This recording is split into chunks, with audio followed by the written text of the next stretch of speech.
Bon matin, mes amis.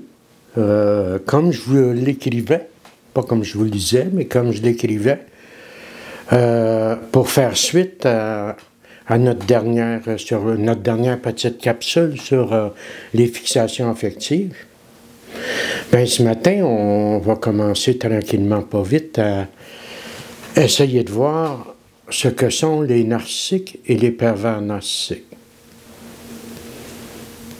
Non pas que chaque fois que je suis entré dans une relation malsaine, j'allais vers des narcissiques ou des pervers narcissiques, mais ça m'est arrivé souvent. Ça m'est arrivé souvent que ces gens-là m'attirent. Donc, on va parler de leur personnalité, on va parler de mon attrait vis-à-vis eux, mais on va surtout parler de l'urgence à admettre mon impuissance, à faire en sorte que ces gens-là m'aiment. En fait, c'est pas moi qu'ils n'aiment pas. Ces gens-là ont une conscience altérée, une affectivité altérée. C'est des gens malades. Ils souffrent de troubles de la personnalité, parfois même multiples. Ces gens-là ne sont pas capables d'aimer dans le sens que moi je l'entends. Ces gens-là n'aiment pas, point. Ces gens-là aiment qu'on les aime. Ces gens-là aiment qu'on aime leur image. Ils se nourrissent de l'admiration des autres parce que fondamentalement, ils se détestent. Fondamentalement, ils ont zéro estime d'eux-mêmes. Ils ne s'aiment pas, ils aiment leur image. Et ils aiment qu'on aime leur image. Ils aiment qu'on les convainque, qu'ils sont ce qu'ils projettent, alors que ce qu'ils projettent, ça n'a aucun rapport avec ce qu'ils sont. Donc, dans les prochaines petites capsules, on va parler de tout ça ensemble. Le but, c'est certainement pas de donner un cours là-dessus. Le but, c'est d'être capable de comprendre pour être capable de me sortir de là. Tu sais, pour que je parvienne un jour à admettre mon impuissance devant l'alcool, encore a-t-il fallu que j'apprenne à connaître cette maladie-là qu'on appelle l'alcoolisme. Si je n'ai pas la conscience de ce qu'est le problème, je peux difficilement la régler. Comme je l'ai dit souvent, puis je vais le répéter une dernière fois, en tout cas, ça va être une dernière, mais on va essayer. Moi, je suis issu d'une famille dysfonctionnelle. J'étais avec des gens, des parents, qui ne savaient même pas qu'ils n'aimaient pas. J'étais avec des gens qui étaient en état d'urgence. Ma mère avait 16 ans quand elle s'est retrouvée avec mon père, qui lui en avait 30 quelques.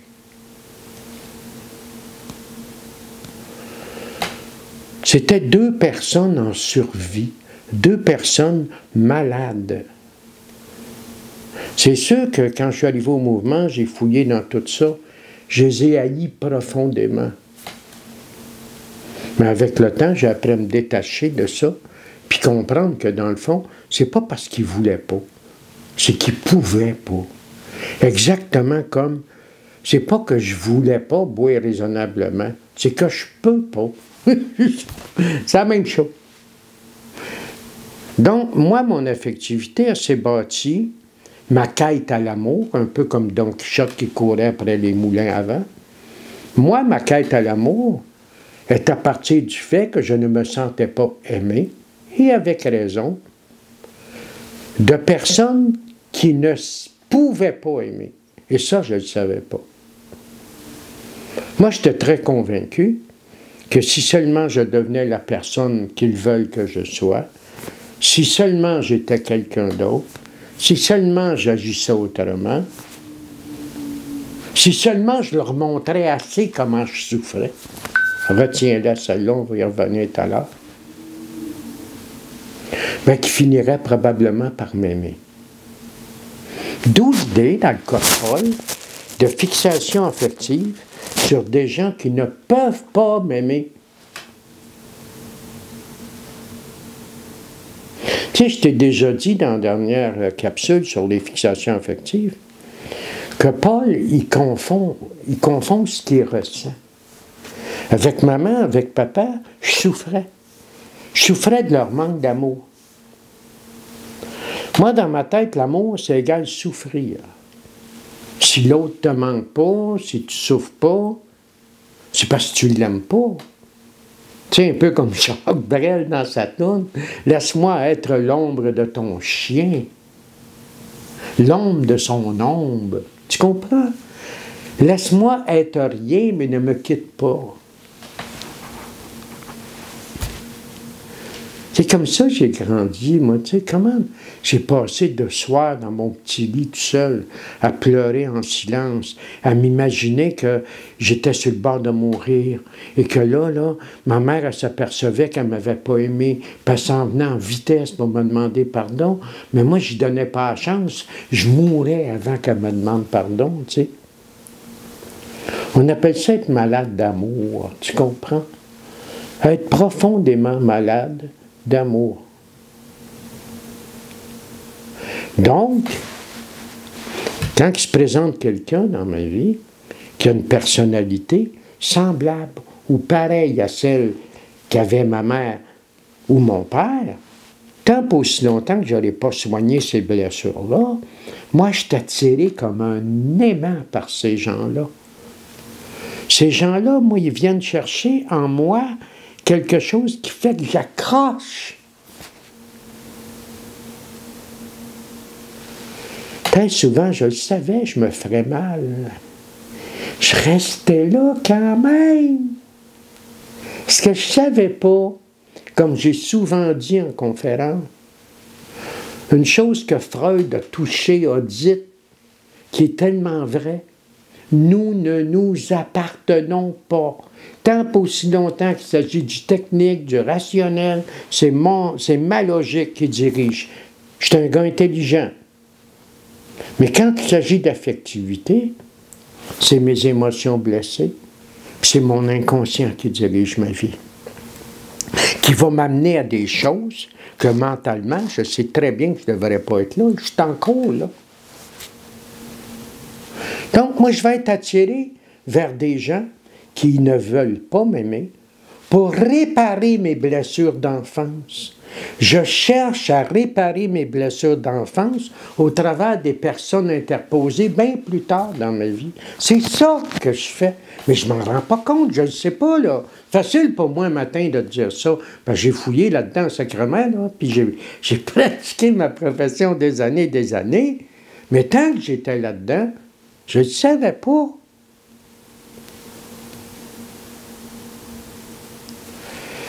On va parler dans une prochaine capsule, comme je te disais, des personnes qui souffrent du trouble de la personnalité narcissique et des personnes qui souffrent du trouble de la personnalité perverse. Tu peux être narcissique sans être pervers. Mais tu peux difficilement être pervers sans être narcissique. La perversion vient avec la personnalité narcissique.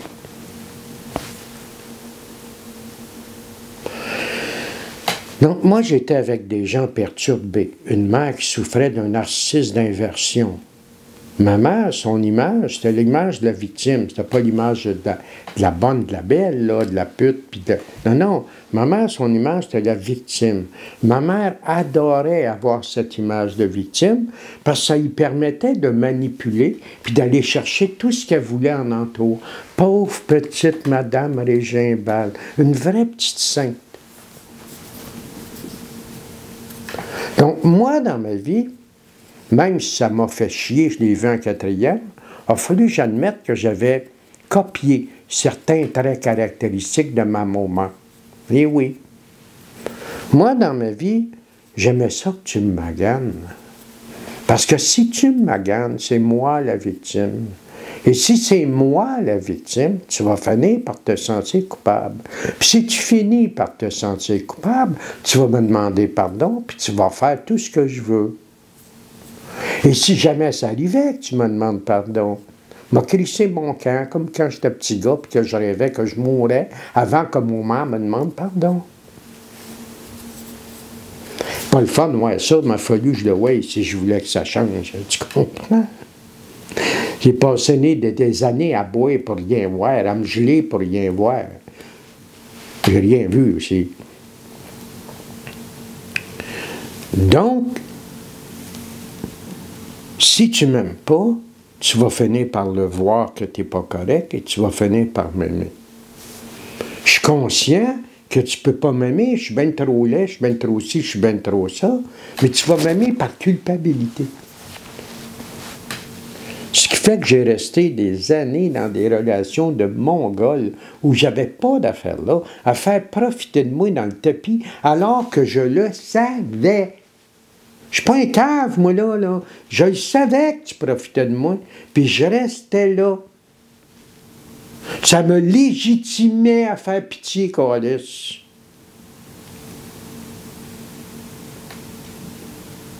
Donc, comme je te le disais, on va parler des personnalités narcissiques.